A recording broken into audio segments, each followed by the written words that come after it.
Hey everyone, it's Michaela. Welcome to my channel. If you're new here, I'm an illustrator and designer based in Dallas, Texas. And in honor of AAPI Heritage Month, I wanted to share a little bit more about my story with you guys. So if you like this video, please feel free to like and subscribe. I've been trying to do a video like this for a while, and I think I just kind of got really nervous. I've recorded a lot of videos and then I just never posted them. So I'm trying to make sure I'm, in honor of AAPI Heritage Month, I go ahead and post this one. So for any of you guys who didn't know, I was actually born in China and I was adopted when I was about 1 year old.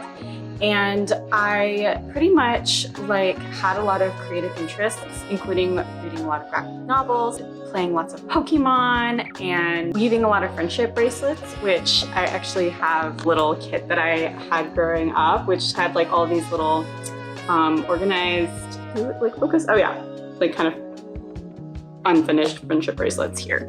But anyways, that was a lot of really cool things that I actually got to do. And fun fact, I even started a small business at the time with my 4th grade class with these friendship bracelets, and we called it Leave It to Weavers. So you could say I kind of had some sort of entrepreneurial spirit growing up, which was really cool. And I really appreciate Mr. Preston's 4th grade class for supporting my little endeavors and stuff growing up. During that time, in grade school, I definitely drew a lot of little fan art and stuff from the video games I was playing or nature that I saw on my trips. And so it was very rudimentary, but I definitely expressed a interest in art. I just didn't really know any paths growing up. Neither of my parents were artists.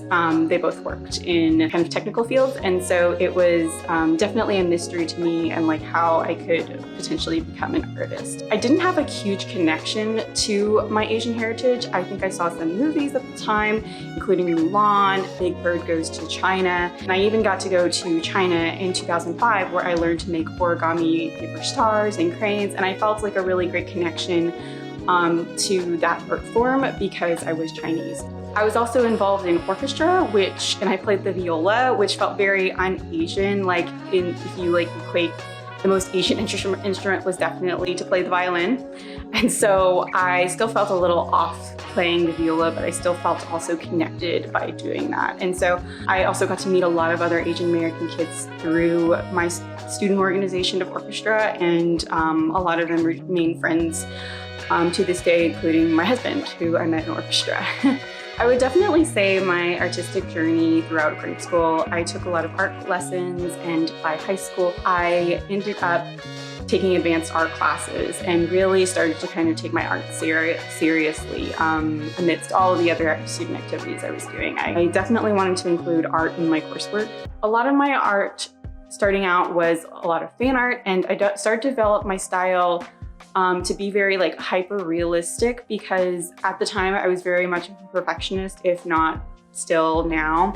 But I think a lot of the work that I started doing definitely leaned into that perfectionism and trying to get everything exactly perfect, exactly what I saw on the piece of paper. And so that was kind of what you will see in a lot of my early work. And by the time I got to college, I feel like I still, even though my parents were white, I still felt like I had the expectations to make a living with whatever profession I was doing. So even though they were fairly supportive of me going to art school, they still were very much don't be a starving artist kind of situation. So I definitely was thinking, okay, I think I'm gonna just go into art school with double majoring in art and business. And so that was what I initially started doing. I went in with a studio art major and then thought I would major in business as well. Once I started my major, my first semester, my advisor actually recommended me to look into what they called the communication design program or graphic design program within the art college. And I knew a couple classmates who were in it, but I was just I don't know, I'm not gonna apply to this. And so I wasn't really sure if that was for me, but he gave me the chance to take a class to where I could apply for the program and see if I liked it. And I took the program and I actually really enjoyed it. And so that kind of put me on the path to graphic design. And so a lot of my work started developing, and I ended up doing a graphic design major with a minor in business. And so that really simplified my art education really early on. And I definitely dove headfirst into graphic design in my career. So after college, I really still felt a little out of place. I went to school in Lubbock, Texas, and so that was very much a white-dominated demographic. There were still a few minorities, interspersed throughout the college, but I still felt very much like a banana, as some people would call it, where I'm like yellow on the outside, white on the inside. And I think navigating that, going into my professional career always felt a little like people just kind of assumed that I was raised Asian, even if I had like an American accent and that I could speak Mandarin, and neither was the case. I have felt a little out of place and even like a fraud for looking Asian, but not having any actual, cultural experience with growing up in an Asian culture. It's always felt a little off and out of place for me as an adopted child, who's also from China. And so as you can see, a lot of my work in kind of my free time and stuff, I really started to try to connect to my roots through food and Asian imagery, or the things that, I grew up watching as a child, like a lot of Hayao Miyazaki. And that was really important for me to start channeling these cultural roots into my artwork. I would definitely say probably one of the biggest challenges that I've faced being an Asian American and having a lot of Asian influences in my artwork.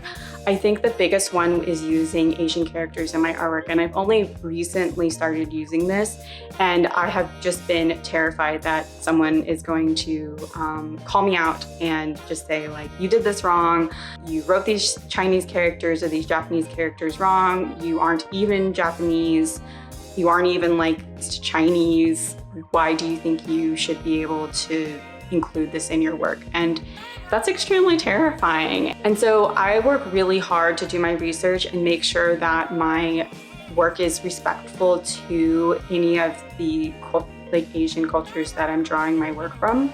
My husband is Hispanic, but he is actually the one who's learning Japanese. And so I tend to consult with him a lot because he's learning the characters, he's learning about the culture a lot more in depth than I am. And so we definitely work together to make sure that we're respecting and doing our research for that kind of stuff. I think grappling with what I call, Asian imposter syndrome is a real thing to me and many Asian American kids who know both cultures and want to learn more and respect their roots. And so I feel like it's hard to feel okay expressing my experience, but I also know I'm not alone.